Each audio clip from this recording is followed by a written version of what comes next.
자, 수업을 하도록 합시다. 교과서로는 79쪽이에요. 가반이 금요일에 되게 과학이나 생산인데 내가 그걸 계산을 못 해가지고 일단은 가반하고 같이 나와야 되니까 79쪽, 80쪽, 81쪽 오늘 할 거고, 그 앞에 부분은 다반은 지난주에 했고 가반은 저걸로 할게요. 그 수업 시간에 그냥 수업으로 하는 걸로 하겠습니다. 오늘은 그냥 그 뒷부분부터 먼저 합시다. 서아시아 여러 제국 해가지고 여기 국제적인 페르시아 문화, 페르시아라는 나라가 있는데 페르시아의 문화, 이 나라는 그 되게 개방적이고 주변국하고 교류가 많았던 나라로서 문화 자체도 국제적이었습니다. 우리 중국사에서는 당나라 문화가 국제적이었잖아. 당나라도 주변국과 교류가 많았는데 여기도 마찬가지입니다. 당나라에서도 역시 종교 막 발달하고 했었는데 페르시아에서 종교가 되게 발달을 해요. 그래서 조로아스터교, 이 조로아스터교를 신봉을 했는데 등장한 거는 아케메네스 페르시아, 아케메네스 페르시아 때 처음 등장을 했고, 그리고 사산왕조 페르시아, 사산왕조 페르시아 때 국교화됩니다. 가반은 아직 안 배웠는데 이게 앞부분에 나와요. 페르시아가 두 번 있습니다. 아케메네스 페르시아가 있고 사산왕조 페르시아가 있는데, 아케메네스 페르시아 때 조로아스터교가 등장을 했고, 그리고 그 이후에 사산왕조 때 국교화가 되었어요.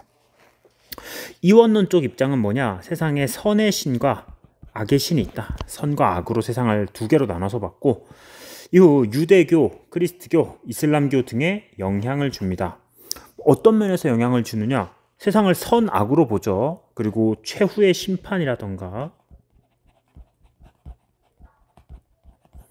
구원자, 메시아, 예수나 이런 거, 그런 것들의 그 교리가 조로아스터교에서 맨 처음 등장을 했고, 이거는 유대교, 그리스도교, 이슬람교 등에 영향을 주게 되죠. 다음에 페르시아 문화의 국제성, 여러 민족의 문화가 융합되는데 마니교라던가 공예술 등이 발달을 했고, 이게 동아시아로 전파가 되기도 했습니다. 특히 유리가 발달을 해요. 그래서 우리나라 신라 무덤에 유리가 나오거든. 그 신라 무덤에서 갑자기 유리가 나온 적이 있어. 그거는 페르시아와 신라의 교류를 보여주는 그런 증거물이기도 해요.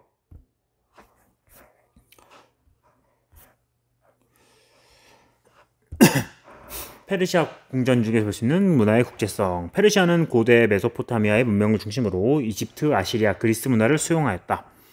페르세폴리스 궁전은 경사지에 털을 닦아 계단식 건물을 지었는데, 이는 바빌로니아식 건축법이었고, 만국의 문 양쪽에 돌로 만든 인면 수신상은 아시리아 미술 양식이다.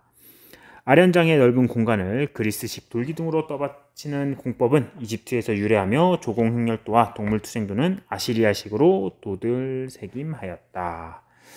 당시 국제성인 페르시아 문화를 보여준다. 이슬람교의 성립. 사산왕조 페르시아의 뒤를 잇는 겁니다. 앞에 이제 사산왕조 페르시아가 있었는데, 사산왕조 페르시아의 최대 라이벌은 요 비잔티움 제국, 우리가 흔히 이렇게 불러요. 로마 들어봤지? 그 로마가 서로마, 동로마로 쪼개지는데 그 중에 동로마하고 사산왕조 페르시아하고 계속해서 다퉈. 얘네들이 왜 다퉜느냐? 이것 때문에 다퉈요. 비단길을 두고서, 비단길에 지배권을 두고서 계속 싸우고 있는 거야. 로마 사람들이 중국에 비단에 환장을 했었거든, 그때 당시에. 그래서 로마 사람들은 페르시아를 거치지 않고 비단을 들여오고 싶고, 페르시아는 자기네가 이걸 포기하는 순간 나라의 경제력이 약해지는 거니까 치고받고 싸우고 있는 거야. 전쟁이 계속되니까 비단길은 점점 쇠퇴를 하게 되고, 전쟁터에 누가 무역을 하고 싶겠어. 그래서 점점 쇠퇴를 하게 되고 새로운 교역로가 발달합니다. 그러면서 메카, 메디나 등의 도시가 새롭게 발달을 하게 되었습니다.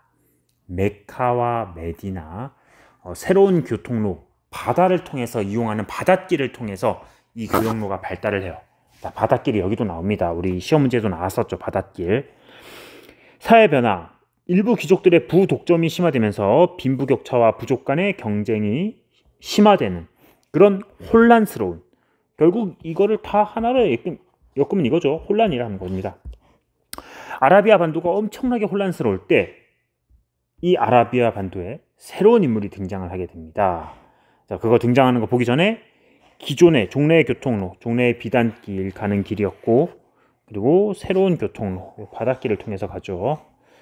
메카, 메디나 위치도 한번 확인해 보시고, 메카하고 메디나. 다시 한번 얘기하지만 시험 문제는 지도가 또 나올 수도 있습니다. 나중에 또 나올 건데 탈라스, 사마르칸트 이런 것도 되게 중요한 도시입니다. 탈라스, 사마르칸트, 콘스탄티노플리스 이런 거 중요한 도시들 위치도 확인해 두세요.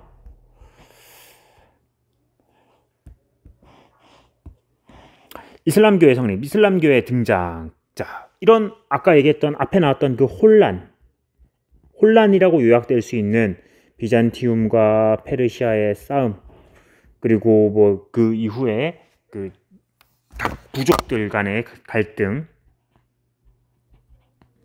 그 속에서 무함마드라는 사람이 등장을 해요.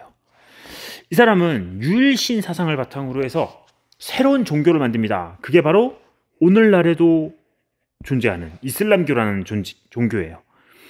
우상 숭배를 배격하고 만인 평등을 강조합니다.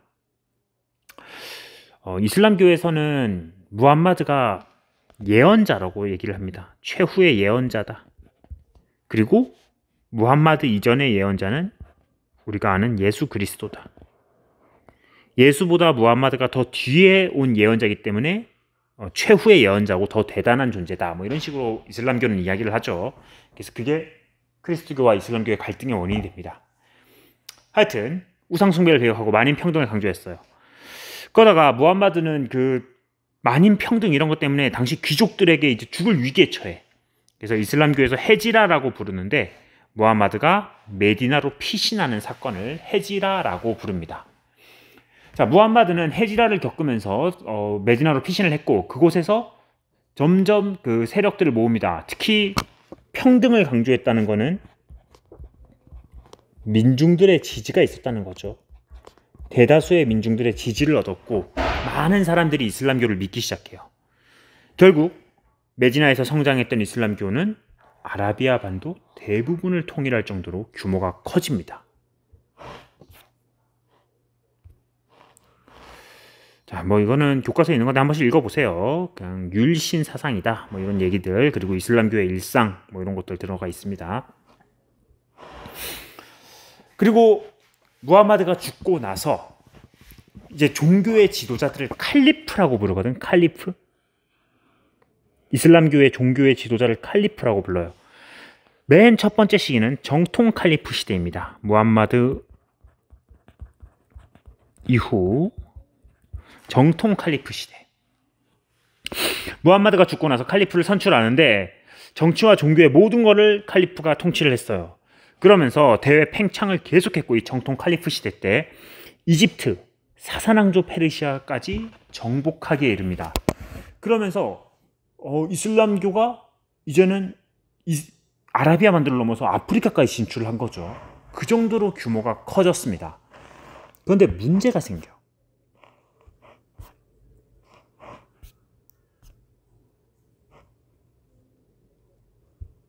그 4대 칼리프가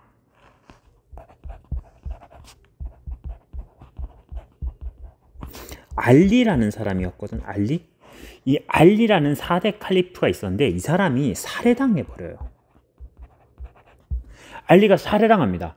그리고 나서 그 시리아 총독이었던 무아위야라는 사람이 칼리프가 돼가지고 새로운 왕조, 우마이야 왕조를 엽니다. 자, 옆에 시리가 떠드네요. 자, 계속 갑니다. 자, 무함마드에서 시작해서 이 4대 칼리프까지는 정통 칼리프의 시대였죠. 근데 4대 칼리프 알리가 살해된 이때까지는 선출이었는데, 세습이 아니지, 선출 칼리프의 시대였는데 갑자기 우마이야 왕조라는 새로운 왕조가 등장하면서 이 우마이야 가문이 칼리프를 세습하기 시작해요. 자, 그러면서 문제가 생긴 거야. 이 우마이야 가문을 인정을 할 것이냐 아니면 인정을 안 할 것이냐를 두고 이슬람교가 둘로 나눠집니다. 시아파에서는 그 우마이야 왕조를 후계자로 인정하지 않았어요. 좀 강경파죠. 오직 알리하고 그 후손만이 정통 후계자다. 여기는 인정하지 않아. 반면에 수니파는 이슬람 세계의 대다수를 차지하는 파인데 여기서는 우마이야를 인정을 한다. 자, 그런 식으로 둘로 나눠지게 되고 이슬람 내부에서 이제 교리 해석을 두고 다투고 시작하는 거죠. 이 우마이야 왕조 시기에는 인더스강 유역까지 진출하고 이베리아 반도 지금 어떤 나라가 있다? 유럽이죠, 유럽. 스페인하고 포르투갈이 있는 이 이베리아 반도까지 우마이야 왕조 시기에 진출을 합니다. 이때는 근데 사회 통치를 어떻게 했냐? 화폐를 통일하고 아랍인 우월주의. 이게 문제가 돼요. 어떤 나라든 마찬가지야. 우리 앞에서 중국살 했으니까 이제 중국의 몽골이 그렇게 군사력이 강했음에도 몽골인 제일주의 폈다가 금방 망해버렸다고 했지? 마찬가지입니다. 우마이야 왕조도 아랍인 우월주의를 피니까 반발이 불러오는 거야. 밑에 세력들이 반발하죠. 그래서 인더스부터 이베리아까지 말도 안 되게 넓은 영토입니다. 그 당시 세계에서 아마 영토가 가장 넓었을 겁니다. 그런 나라였음에도 불구하고 오래 못 갔죠, 생각보다.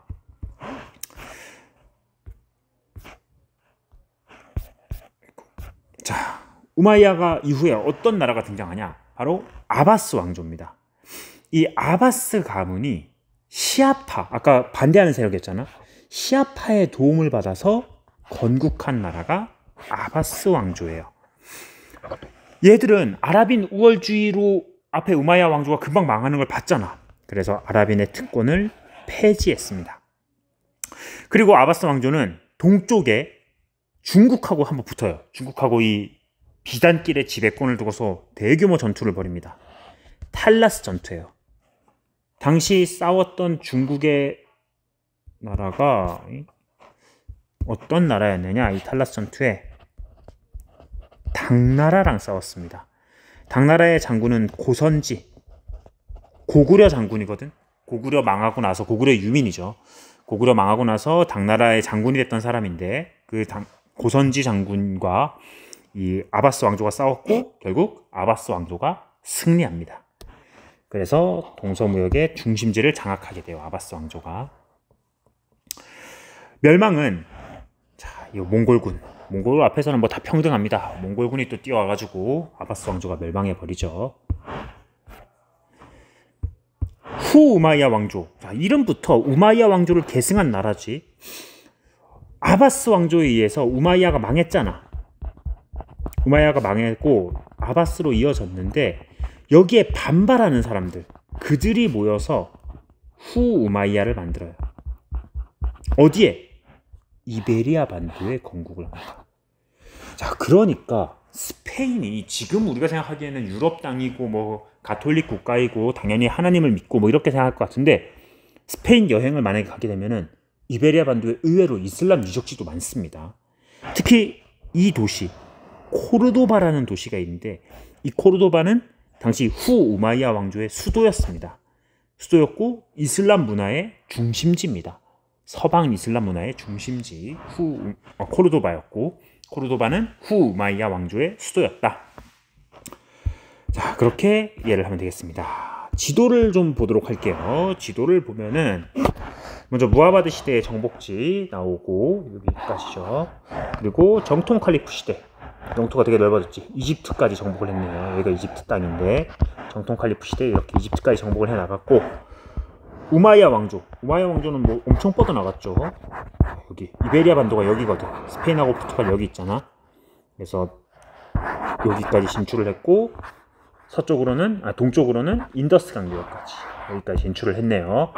그리고 진출을 하다 보니까 동쪽에서 오고 있는 당나라하고 마주친 거야. 당나라하고 한번 붙었죠. 아바스 왕조가 붙어서 이 탈라스 전투에서 당나라하고 싸워서 승리를 거뒀다.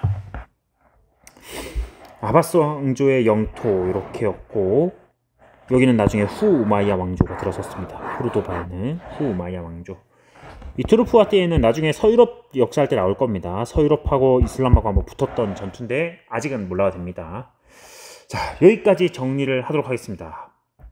역시 지도에 이 중요 도시들 위치 확인합니다. 수고했습니다. 교과서를 보도록 할게요.